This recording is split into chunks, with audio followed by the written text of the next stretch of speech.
देवराव भाऊ नमस्कार। नमस्कार। ताई नमस्कार। आचार्य साहेब हळूहळू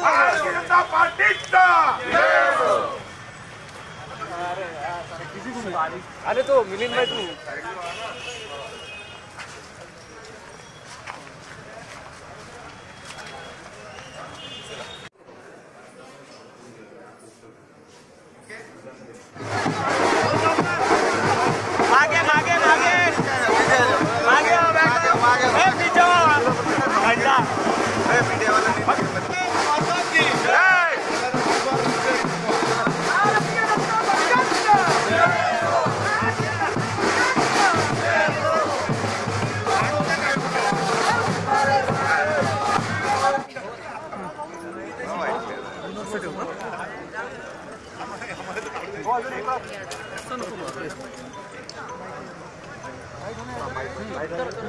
सर्व सदस्यांना धन्यवाद देतो, त्यांचे आभार मानतो की भारतीय जनता पार्टीचा झेंडा पुन्हा या चंद्रपूर जिल्ह्याच्या मिनी विधानसभेवर त्यांनी फडकवला आहे। जनसेवा हेच भाजपच्या कार्यकर्त्यांचं मिशन समजून आजपर्यंत भारतीय जनता पार्टीच्या कार्यकर्त्यांनी या जिल्ह्यातील ग्रामीण जनतेची सेवा केली। या अगोदर देवराव भोंगळे व कृष्णा सहारे व त्यांच्या टीमनी अध्यक्ष उपाध्यक्ष म्हणून जिल्हा परिषदचं काम हे ग्रामीण जनतेपर्यंत पोहोचवण्यासाठी प्रयत्नाची पराकाष्ठा केली आणि आता गुरनुगेताई व कार्यकर्ताई दोन महिलांचं महिला राज्य या जिल्हा परिषदवर आज निवडून आलेलं आहे आणि मला विश्वास आहे की या दोनही महिला या 2.5 वर्षामध्ये उत्तमातली उत्तम सेवा जनतेला देईल।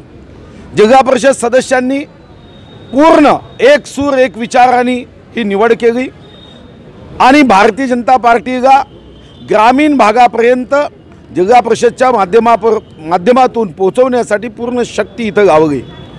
काँग्रेस, राष्ट्रवादी व शिवसेना या महाविकास आघाडीला चंद्रपूरमध्ये इतका प्रयत्न करूनही झटका पडला आहे। त्यांनी प्रयत्न केला पण या जिल्ह्यामध्ये 15 पैकी 10 पंचायत समितीवर 8 मध्ये सभापती व उपसभापती व 2 मध्ये उपसभापती, कारण तिथं आरक्षणाचा उमेदवार आमच्याकडे नव्हता।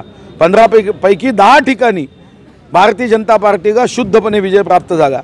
महानगरपालिकेमध्ये भारतीय जनता पार्टी महापौर, उपमहापौर आणि इतर पदावर विजय प्राप्त झाला। और फिर एक बार जिला परिषद पे भाजप की सरकार, जनता की सेवा करने वाली सरकार ही जिल्हा परिषद या 2.5 वर्षामध्ये आता पूर्ण आम्ही निश्चितपर्यंत गावागावापर्यंत जनतेची सेवा करण्यासाठी विविध उपक्रम राबवण्याचा आमचा संकल्प आहे। जिल्हा परिषदेच्या अध्यक्षाचे या ठिकाणी निवडणुकीसाठी माझ्या भारतीय जनता पार्टीच्या सर्व नेत्यांनी माझ्यावर विश्वास टाकला आणि मला अध्यक्षपदाची धुरा सांभाळण्याची संधी मला प्राप्त झाली। आमचे भारतीय जनता पार्टीचे नेते आणि या ठिकाणी जिल्हा परिषदेचे सर्व 36 सदस्य भारतीय जनता पार्टीचे जे ग्रामीण भागामधून निवडून आलेले आहेत त्या सर्वांना सहकार्य म्हणजे सर्वांना सोबत घेऊन आणि आमचे जिल्हा परिषदेचे माजी अध्यक्ष आणि आमचे गटनेते सन्माननीय आदरणीय देवराव भोंगळे यांच्या नेतृत्वामध्ये या जिल्हा परिषदेचा सर्वांगीण विकास व्हावा।